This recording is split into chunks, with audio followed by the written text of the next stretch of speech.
everyone to IAS Origin. So today in this video we will be talking about the basic structure doctrine. Actual में ये basic structure doctrine है क्या? This was introduced in the Keshvananda Bharati case. Indian Supreme Court का सबसे landmark judgment. 68 days लगे थे इस case को डिसाइड करने में.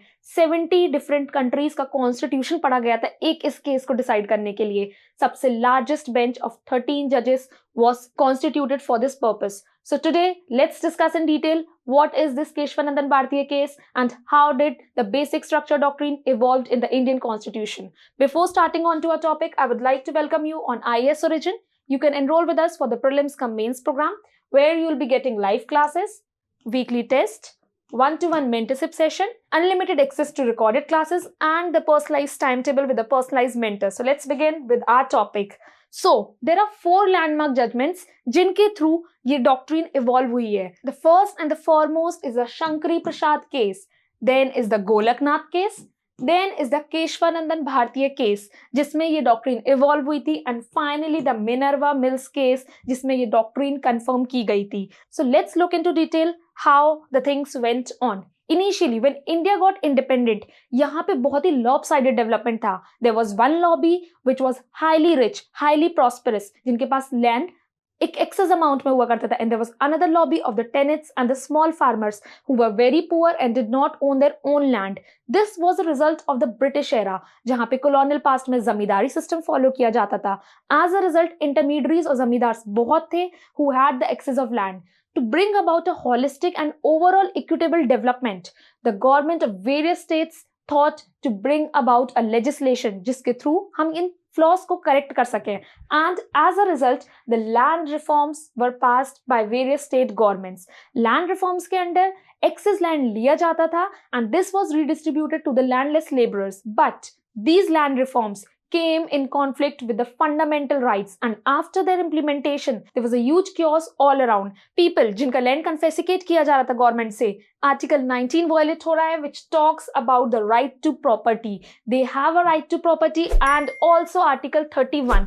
Article 31 में specifically mentioned था if government confiscates the land they need to pay the compensation. So both their Article 19 and 31 were getting violated with these land reforms and they challenged it under Article 13. Now let's see why under Article 13. Article 13 में क्या mentioned है? Article 13 has 2 clauses, Clause 1 and 2. Clause 1, it mentions of the pre-constitutional treaties, all the laws which are inconsistent with the provisions of this part. This part means part 3 जिसमें fundamental rights की बात की जाती है.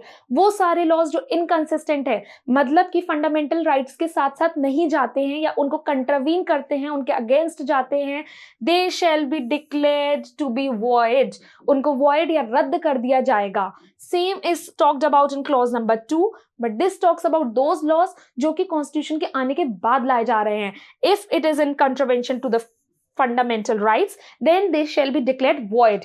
But यहाँ पे एक चीज देखने को है. It talks about the extent of contravention. Extent of contravention means सिर्फ वो provisions law के जो कि contravene कर रहे हैं सिर्फ उतना ही रद्द किया जाएगा. This is a special feature of doctrine of severability. Doctrine of severability ये बात करती है that whole law need not be struck down. पूरा का पूरा law नहीं struck down करना है. सिर्फ वो provision जो कि contradictory हैं उनको struck down किया जाए. Because law लाना कोई आसान काम नहीं है. It is a huge cumbersome process. पूरे parliamentary sessions होते हैं various.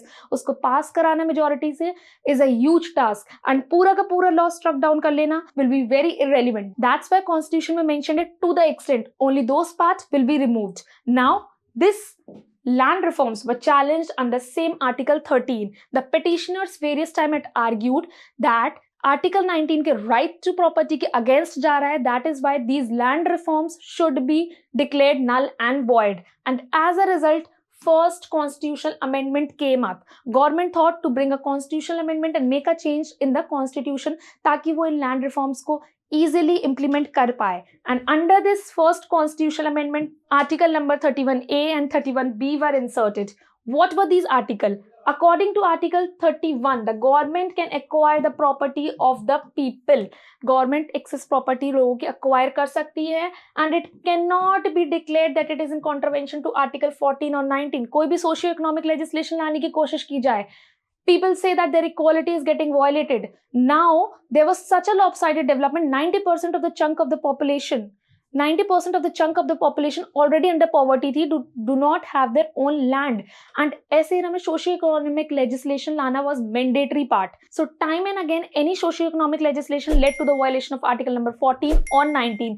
As a result, Parliament enacted this clause A and specifically mentioned that the land reforms contravening Article 14 and 19 cannot be challenged in the court. And then another part B was also added.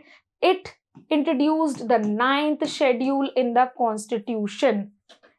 9th schedule in the Constitution. Now under this 9th schedule, they gave a blanket cover to all the laws which are related to land reforms will be placed under this schedule, and they cannot be challenged that they violate part 3 of the Constitution.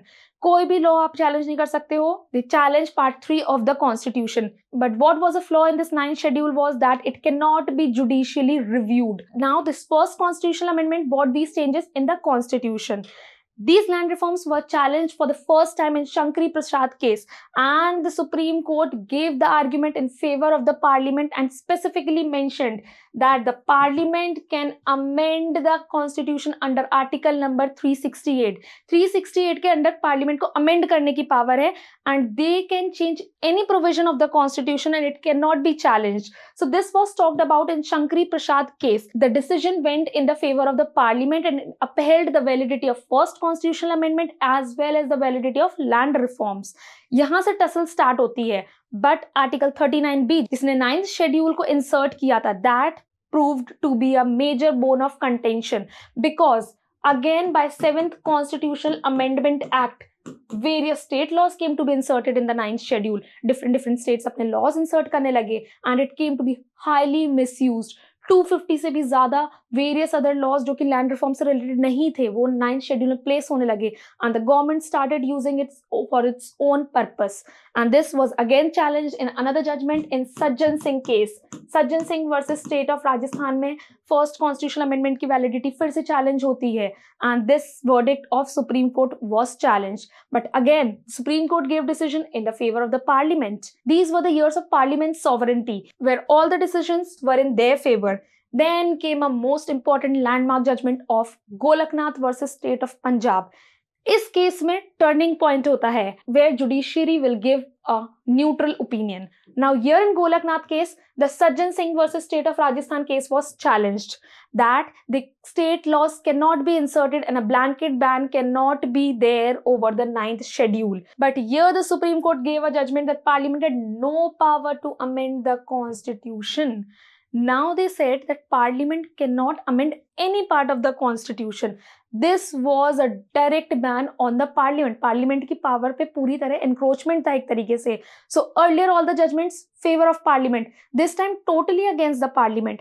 There was no balance between the two. इस judgment के पास करने के बाद there are n number of cases, lakhs and thousands of cases were coming to the Supreme Court that पुराने legislation जो कि 9th schedule में आए थे have violated their fundamental rights and they need to be addressed.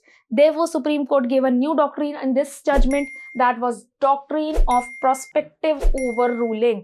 Now, prospective overruling means that if a particular law is being made, उसके आगे आने वाले laws पे वो apply करेगी, not to the past legislation.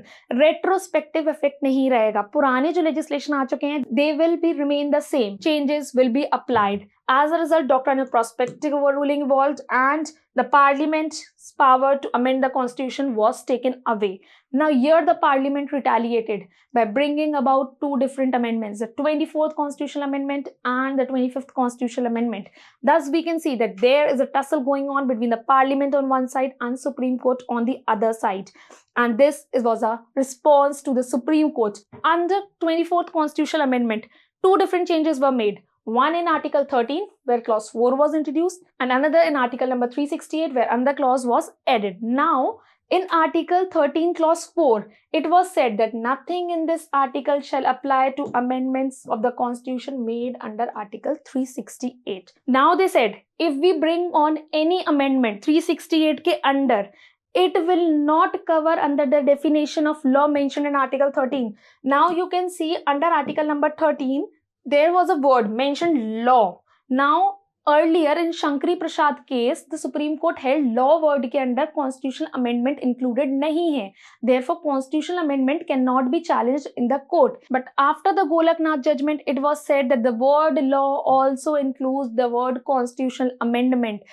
यानी कि कोई भी चेंज जो 368 के अंडर किया गया है, that can be judicially reviewed.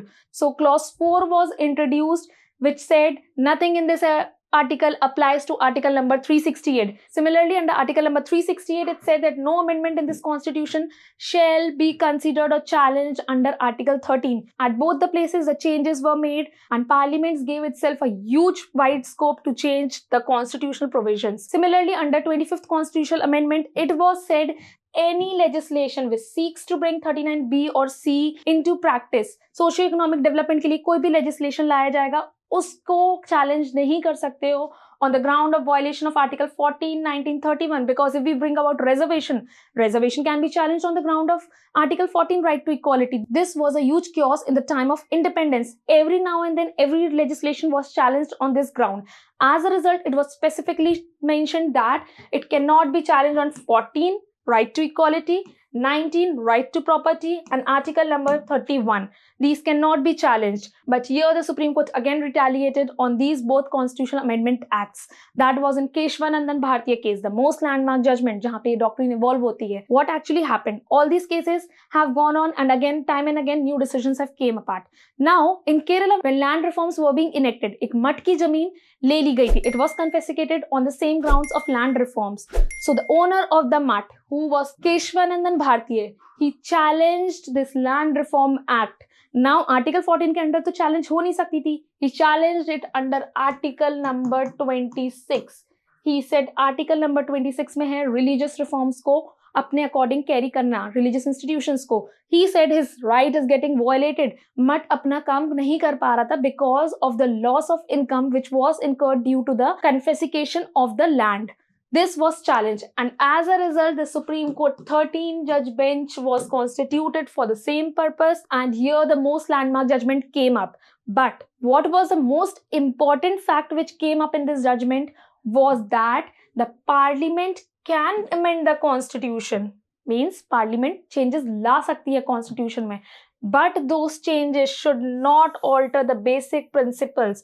उन basic principles में change ना लाए which are the base of our constitution, जिस पे हमारा constitution based है. This was called none other than but the basic structure doctrine of the Indian constitution. That is, Parliament amend करे but seeing to the basic structure doctrine. This is how in Keshvananda Bharati case, this doctrine evolved over a series of judgment where time and again both the organs of government came in conflict, but finally this case established a balanced principle between both these ends. And the basic structure doctrine therefore is a judicial creation. It was not mentioned initially in the constitution, ना ही ये किसी law से आई है, but judiciary के एक case में involve हुई है जो कि बहुत immense importance held करती है. Therefore, it is their invention and Parliament cannot amend beyond these provisions. बात की जाए what all comes under basic structure, there is not an exhaustive list, but a list which comes into practice with various cases. Various cases के according different components add किए जाते हैं in the basic structure. For example, secularism was declared as a basic feature of the constitution in 𝐤𝐴𝐺 𝐵𝐺 versus Union of India. ऐसे ही different cases में various provisions like rule of law, right to equality, sovereignty, federal structure have been declared as a part of basic structure. And the list is yet to be opened with many cases. This basic structure is a ever-evolving doctrine. This has definitely been one of the best features which Supreme Court brought because time and again it has helped the Indian citizens to get their rights saved. कभी भी government tyrannical turn नहीं हो सकती है because there is a limiting power because of this doctrine. इसके according they cannot encroach upon our rights, and as a result there is a fine balance between both the rights and the directive principles of the state policy, which the court has termed as doctrine of harmonious construction in Minerva Mills case. Minerva Mills case में यही basic structure doctrine को वापस से reaffirm किया गया था, and it was established that both fundamental rights and DPSP must go hand in hand and both are supplementary and complementary to each other. That was all about basic structure doctrine. Hope you liked the video. Do like and comment, and for more such videos, please subscribe to our channel IAS Origin. Thank you.